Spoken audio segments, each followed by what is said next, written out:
Gagal bayar di Shopee pinjam sebesar 20 juta kok bisa tetap aman? Gimana caranya?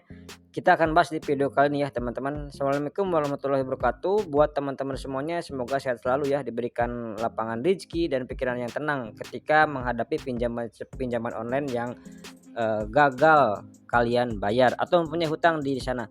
Jadi ada beberapa banyak hal ya teman-teman, salah satunya ada teman-teman yang telat bayar atau gagal bayar di aplikasi Shopee Pinjam ya. Dan apakah yang terjadi dan kenapa kok mereka sampai sekarang bahkan pinjamannya itu 20 juta kok masih aman-aman aja. Resikonya sebenarnya ada di mana sih dan apakah resikonya itu ya sebenarnya enggak ada gitu ya. Oke, kita akan bahas satu persatu dulu ya teman-teman. Pertama, mulai dari legalitas soal Shopee Pinjam, karena akhir-akhir ini banyak yang bilang Shopee Pinjam itu adalah pinjol yang semi ilegal ya, dimana nggak ada pinjol yang tenornya pendek banget gitu ya.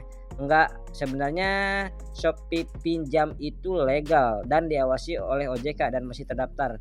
Kalau enggak ya mungkin enggak masih bisa beroperasi, pasti akan cepat pelacak gitu ya teman-teman. Karena pinjol yang tadinya legal terus kemudian ilegal pasti akan makin banyak diincar sama pemerintah gitu ya. Nah, masalah soal bunga itu pasti sih ada teman-teman. Bunga itu kencang banget, dendanya pun juga, sehingga utangnya pun yang tadinya 20 juta ya mungkin bisa jadi 40 juta gitu ya, tapi tidak akan terus berkembang, akan berhenti di sana. Nah, kebanyakan yang 20 juta ini kayaknya sih pinjamannya udah lebih dari 10 juta deh ya. Jadi kena bunga dan denda. Jadi ya segitu gitu, cuman habis itu sudah berhenti, nggak nambah-nambah lagi. Sayang di sini banyak yang belum tahu bahwa kalau kita telat bayar di aplikasi pinjol, itu sebenarnya sudah ada undang-undang yang mengaturnya.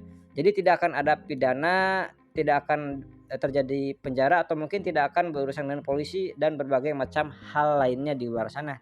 Nah, yang jadi masalah buat teman-teman yang mendapatkan ancaman bahwa ada polisi, dan saya yakin hampir sebagian besar di antara teman-teman ketakutan karena akan diancam polisi, akan dipolisikan dan dituduh yang gak jelas ya.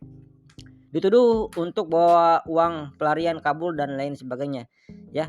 Jadi teman-teman jangan sampai teman-teman nanti itu melakukan tindakan kriminal ketika ada debt collector dari Shopee Pinjam. Contoh kayak teman-teman mengancam balik, kayak teman-teman membuat ancaman balik kepada debt collector pinjolnya atau si DC-nya. Nah, itu bisa membalikan hukuman kepada teman-teman. Maksudnya apa? Jadi jangan teman-teman dikata-katain sama oknum DC-nya. Kalian teman-teman ancam dan diancam juga, itu bisa berimbas lagi ke teman-teman. Terus jangan sampai memasukkan dokumen apapun ketika teman-teman mengajukan pinjaman, karena itu bisa menjadi kriminal ya teman-teman. Jadi sesederhana itu, sesimpel itu.